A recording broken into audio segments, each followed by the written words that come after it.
What's up, guys? West Coast Picks here, and I'm going to try my best not to flip this box over because there's more shipping information on the bottom, but if you see a cut while I'm opening this, that's why.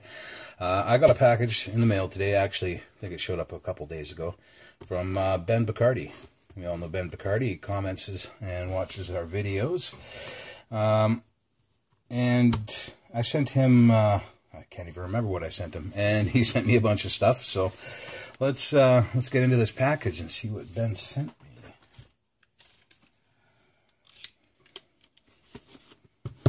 Alright. Let's first get the paper off. The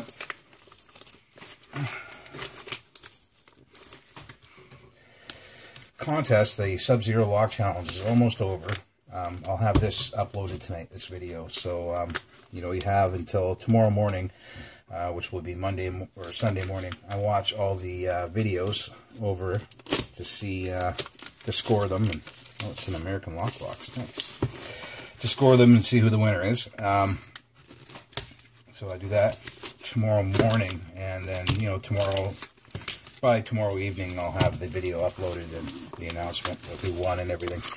So you have at least until midnight tonight, and probably even, you know, 2, 3, 4 in the morning or something like that, to still enter the Sub-Zero Lock Challenge. You can enter as many times as you want. Remember, go back to the video where I called the challenge and to see all the rules and the scoring system for your chance to win this awesome Abus Rock with the acid twin core in it, which is a badass combination. But also, if you want an Interactive Plus, Multi-Lock Interactive Plus core instead of the acid twin core, that's also an option. The winner gets to decide. So, if you haven't already entered the contest, there's still time, but not much. So, you know, it only takes 2 hours, maybe 2.5, 3 hours to freeze a lock in the freezer. So, you know, you got time. And if you don't have gloves, you can use oven mitts, or one guy was using oven/barbecue mitts. So you can, as long as they're padded, like reasonably padded, they just can't be thin gloves. You know, they got to be somewhat thick gloves. Somebody's using leather gloves as well, and they look like pretty thick leather, like riding gloves. So those count as well, because they're pretty thick. Yeah, anyway, let's get into this package. Ooh, threw in a couple challenge locks for you. Alright, so apparently there's some challenge locks in here. I don't know if that's a threat or a... I don't know, I guess we'll find out. Some packing. Gotta love having the packing. Keep everything safe. I like this big American box. I'm going to keep this. Probably throw a bunch of my American locks in there. Or I might use it for a shipping box or something. But, oh, great. Knocked a bunch of stuff over with it.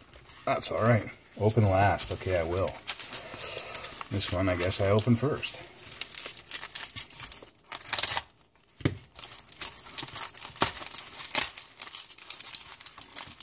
Alright.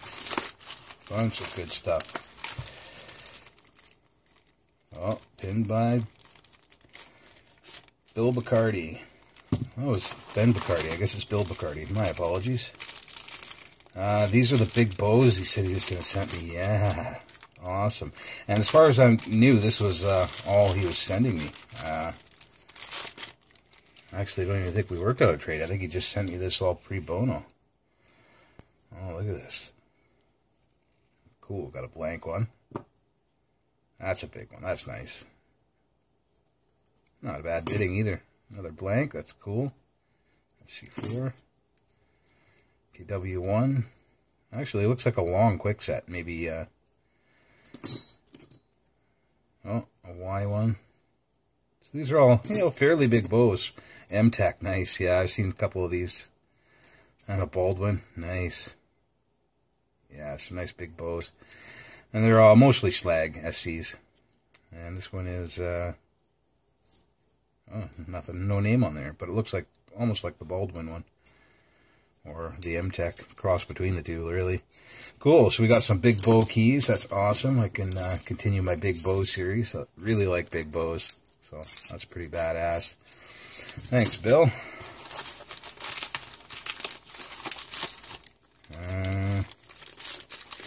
Pinned by Bill Bacardi, number 10. So we've got number 10 and 11. And I can put tags on these too, so you don't lose track of who they're from once the bag wears out.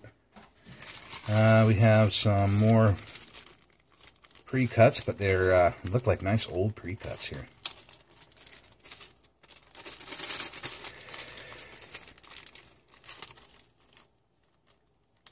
There we go. Oh, nice old Ilko, a seagull. That looks like a yeah, another Ilko. Yeah, this is a nice key. He's national. It's got the little guy on it. I don't know if you can see that, but it's a little guy, a key with a top hat and a monocle. It's pretty badass. And what's this? Star. Oh yeah, cool. Nice old keys. So maybe I can start an old key lock challenge. I'm not really a key collector as such. I collect them because, well, pre-cuts are useful when you have a lock that needs a key. But these are some nice ones, especially this Ilko. That's pretty cool. I do like keys that have a lot of active stuff on the bow, so like a good pressing with a lot of patternage, or, you know, this filigree. I like it. It's pretty cool. I like the top hat and the monocle on the key there, too. It's a nice key. Alright, so a bunch of keys here. That's pretty badass. And we have two more challenge locks. So we have number 8 pinned by Bill Bacardi and number 9 pinned by Bill Bacardi. So, I'm going to probably pick one of these out of the package, or try to anyway. This one's a Corbin. Corbins are pretty good.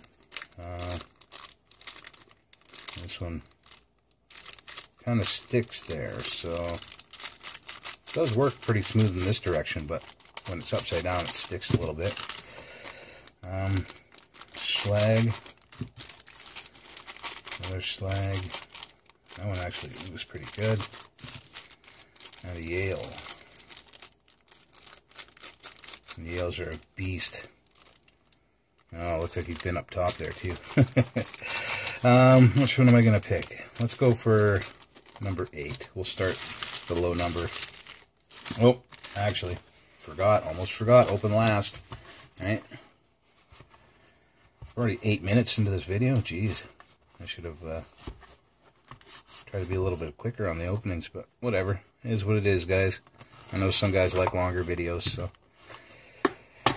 What is this? It's got me very interested. Open last always means something good. Ooh, it's a padlock. I love padlocks. There's a note in here. I'm just going to take it off screen for a sec, guys. Oh, here's one for your collection, my friend. Enjoy. Oh, thank you. Before I even open it. Yeah. It looks like an American. I can see the keys from here. I'm going to be careful not to cut into the lock itself. Well, it's a 5570, which looks like it's been cleaned up too. It's probably been around for a while and then cleaned up. It's fairly decent bidding as well. I mean, I could take the easy way out and pick the American lock out of the package, but I'm not. That's awesome. That's I think that fills a gap in my collection, actually. I don't have this one yet, so this is going to actually go into the collection. And I do like the brass body. It's very nice. And it's in pretty good shape for its age. I'm assuming it's an older lock. It looks like it's been cleaned up with the brush pattern on it there. So, yeah, pretty nice. So we'll get to that sooner or later. But first, I'm going to go after this challenge lock. Bill Bacardi's number 8. This will be the first Bill Bacardi lock I've ever picked. Obviously, he's made 7 other ones, at least. So, works really smooth.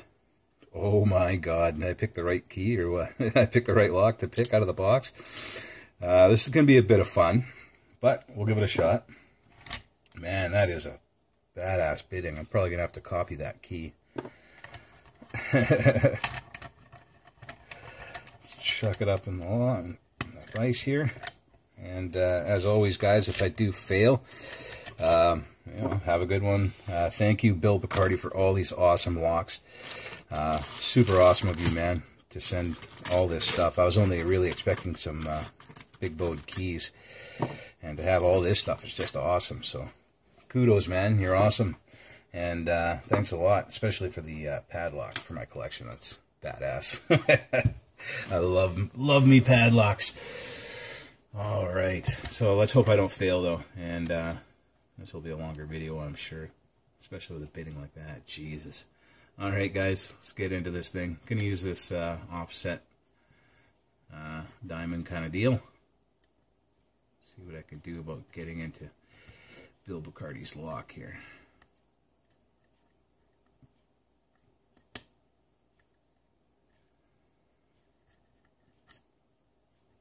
See if I can go from the bottom.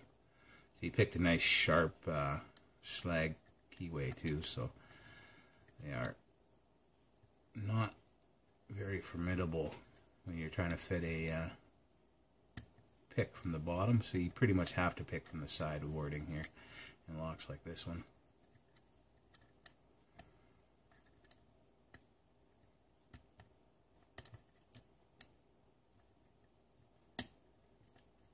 A little bit out of the back there, like 5. A little bit out of 3.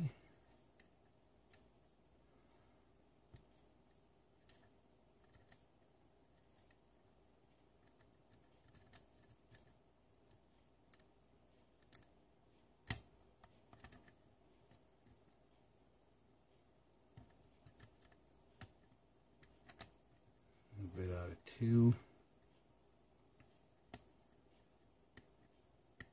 I got a tiny bit of a full set, nothing major, but a bit.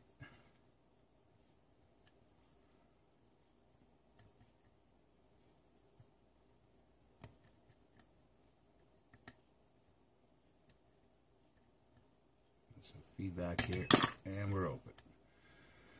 So I have feedback out of 2. I guess I didn't fully set it the first time, but that wasn't too bad. It did take a little bit of time, but with a bidding like that, I think I was fighting the bidding more than the security bins, but we'll see once we get this thing open.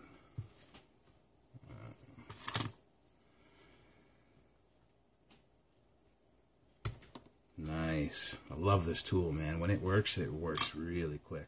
It's awesome. Might have to start making them.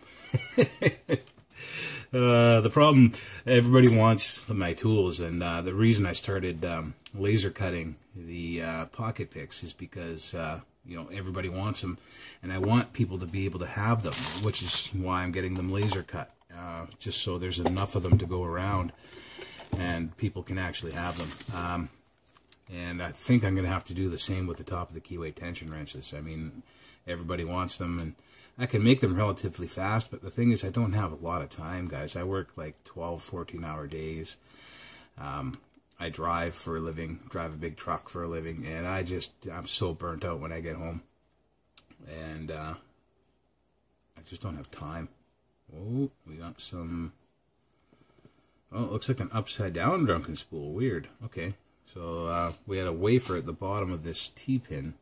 Or maybe the wafer... Whoa, okay. Not sure where those micro wafers came out of. This might actually just be a T-pin, and those wafers came out of something else. But we have a couple of these little micro wafers here. One of them just disappeared somewhere. Don't know where it went. All right. Let's see what he's got in here. Whoa, nice. So we got, obviously didn't fall into that overset trap. So we got a nice sharp spool with a couple serrations on one, standard on two. Very cool, like bomb type serrated pin in 3. I like that pin. And again, an overset trap that I obviously didn't fall into, thankfully.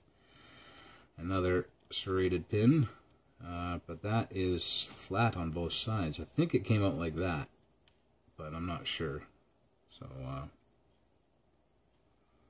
find out. Actually, it would make more sense that it was like that. But if I'm wrong, I'm sure Bill will let me know. We have a standard on 5. Okay, what's going on here? I think I got driver actually out of 4. So wait a minute, let me see something here, guys. So I don't think maybe I didn't have to pick 4. Maybe that was this way. Yeah. Well, the driver came out with the plug, so which means I didn't really have to pick 4, which is probably why it was a little quicker than normal. So that would be our driver, and that would be our key pin, standard key pin, and a short spooled driver, or a wide serration, whatever you want to call it.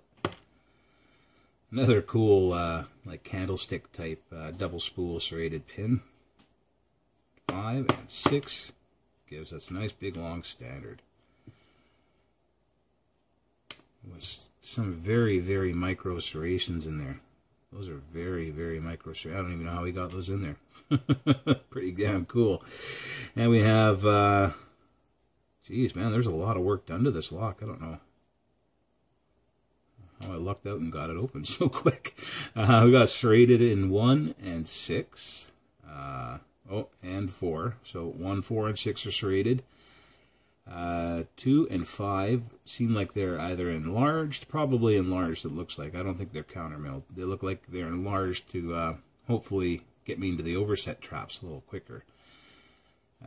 So yeah, 1, 2, and 5. Or sorry, 2, 3, and 5. Have been enlarged a little bit. But I guess I didn't fall into those overset traps, which is lucky for me, because it looks like they'd be pretty easy to fall into. Now let's see what's up in the top here. Find my tweezers. There we go. And I know this is a T-pin, but I'm not sure because that wafer came out at the same time, but it could have come out of something else. So I'm not sure if this is like an upside-down drunken spool. I don't think it was. I think that wafer is just something altogether different. And you know, maybe to bring the key up to level, I'll put the keys back in after, the key pins back in after to see. Get our shim out. There's that other wafer too. I don't know how it shot all the way over here, but they're very thin wafers, so that's a little odd.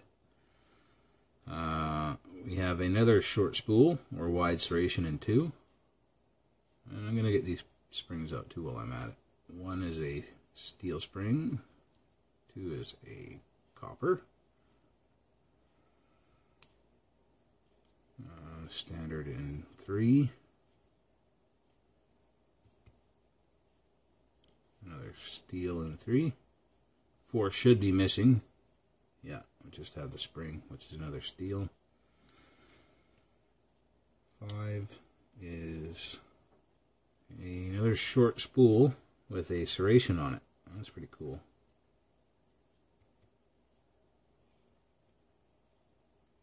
And another steel.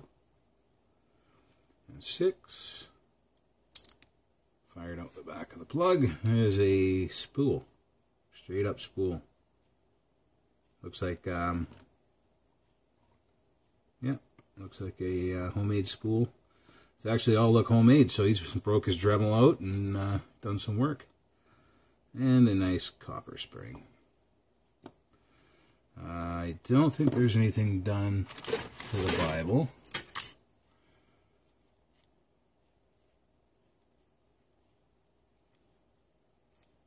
Nope, nothing done to the Bible. So, looking at this pinning, guys, I think I might be a little bit lucky that I got into it so fast. Considering the amount of work that he's put into this. Look at those pins. And that's just awesome. That's a good T-pin. That T-pin right there. Nice and steep in the T-pin area, but also he left a lot of original pin there, so it doesn't do something funny like turn sideways in the plug. That's pretty good. And nice spooled serrated driver, standard. Very cool. You could tell it's, come on, focus. There we go. You can tell it's a little fluted at the top here. And I guess that's to help slip into the overset easier if it was to happen. And a couple serrations under that.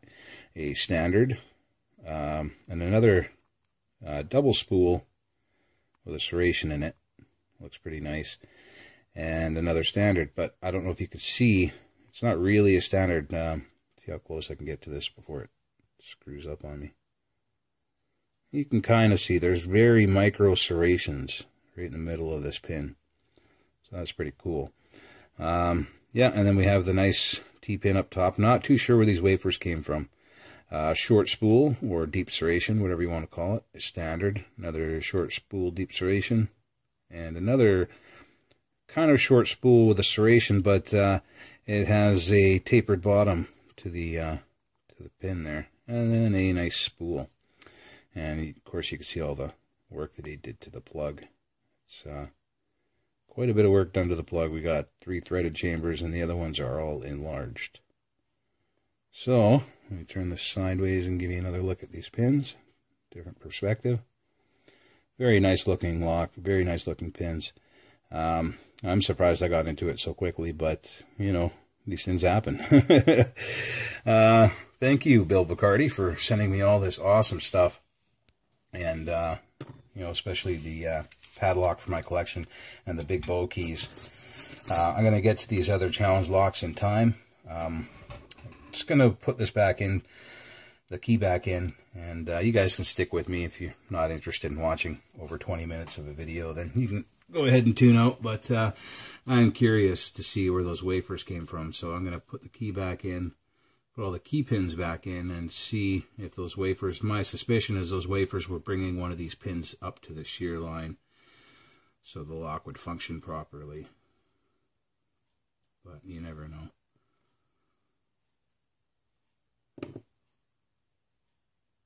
No, they must have come out of the plug, out of the Bible somewhere. Not sure where. So if you can let me know, Bill, where they came from. I'll get them back in there. I have a couple of these trays around, so I'll just leave this sitting off to the side until I hear from you. But very good job for number 8. That's pretty badass. And if the rest of them are like that, I might be in some serious trouble when it comes time to picking.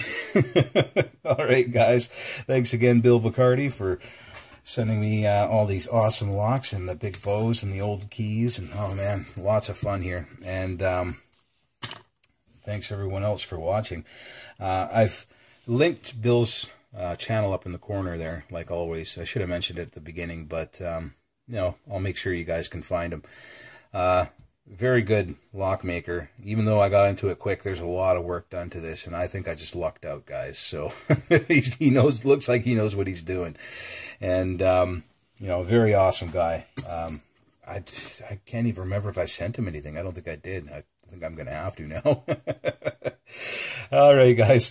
Thanks for watching. Thanks again, Bill, for sending all this awesome stuff. Later, guys.